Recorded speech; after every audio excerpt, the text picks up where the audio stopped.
Atenção, está no ar a Rádio Libertadora.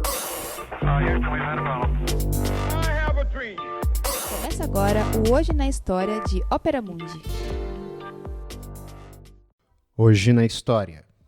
França aprova nova Constituição e inaugura sua Quinta República.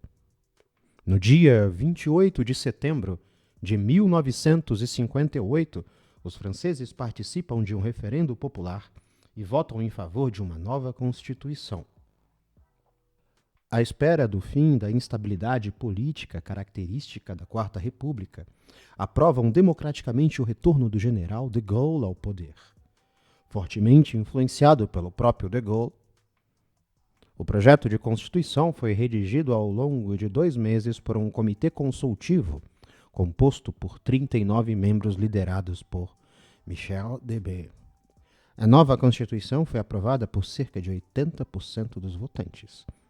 Em 21 de dezembro, já de acordo com a nova Constituição, 81 mil dos chamados grandes eleitores elegem de Gaulle presidente da República. Ele obtém uma confortável maioria de 78% dos votos e desfruta de um pleito com apenas 500 abstenções. O novo presidente é investido em suas funções por seu antecessor, René Coty, em 8 de janeiro de 1959. Nomeia incontinenti seu fiel Michel Debré ao posto de primeiro-ministro. Neste dia nasce a Quinta República Francesa. É a nova Carta Magna que instala um regime semipresidencial no país. Seus princípios emanam do célebre discurso pronunciado em Oyu por de Gaulle em 16 de junho de 1946. Neste dia, apenas alguns meses após ter deixado a chefia do país, o prestigioso líder da França Livre proferia ao público uma crítica às instituições da Quarta República e exprimia sua própria visão de divisão de poderes. Falava do papel de um chefe de Estado colocado acima dos partidos, de maneira que fosse o presidente da União Francesa e, ao mesmo tempo, o líder da República. 12 anos mais tarde, em 1958, testemunhando sua marcante convicção, de Gaulle retorna ao poder e aplica literalmente seu programa. A Constituição confia o poder legislativo a 2 câmeras, a Assembleia Nacional e o Senado.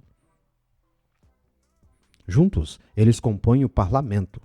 O Senado, que havia desaparecido sob a Quarta República, retornou e ganhou o direito de retificar as leis votadas na Assembleia Nacional. Segundo a primeira versão do texto, o presidente seria eleito para um mandato de 7 anos por um colégio eleitoral de acordo com uma fórmula já em curso a partir da Terceira República. Todavia, as novas disposições conferiam ao presidente poderes mais amplos. O presidente nomeia o primeiro-ministro e, por indicação deste, escolhe seus ministros. O premier deve assumir suas responsabilidades diante da Assembleia Nacional. Se os deputados o rejeitarem por meio de uma moção de censura, o presidente tem o direito de dissolvê-la. É também o presidente quem pode tomar a iniciativa de convocar um referendo relativo à organização dos poderes públicos. Em caráter excepcional, quando as instituições da República, a independência da nação e a integridade territorial estiverem ameaçadas. Por fim, ele ganha o direito de exercer todos os poderes. Um Conselho Constitucional de 9 membros, uma espécie de Corte Suprema, é a garantia da constitucionalidade das leis.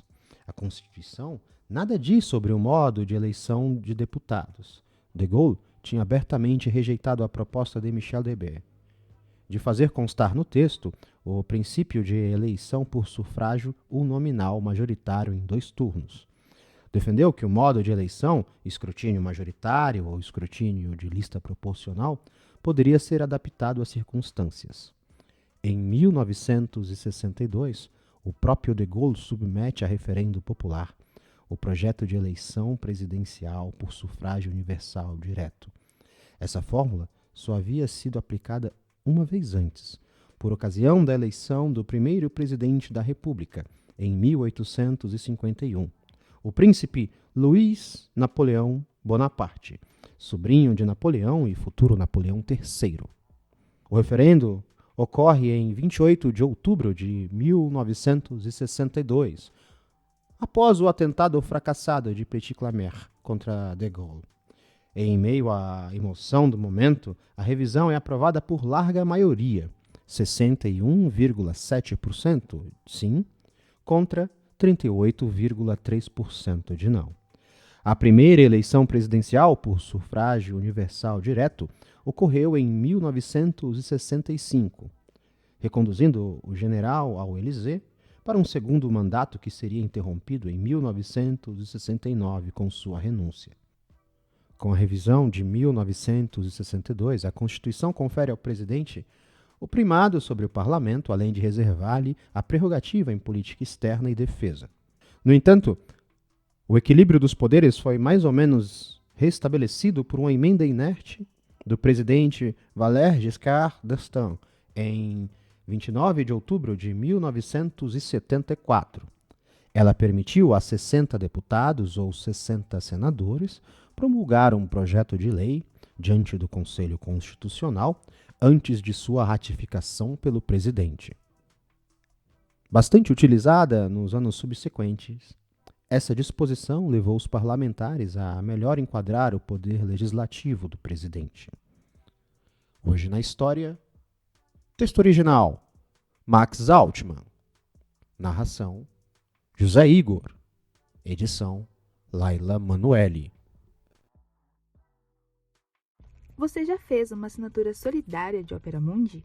Com 70 centavos por dia, você ajuda a imprensa independente e combativa.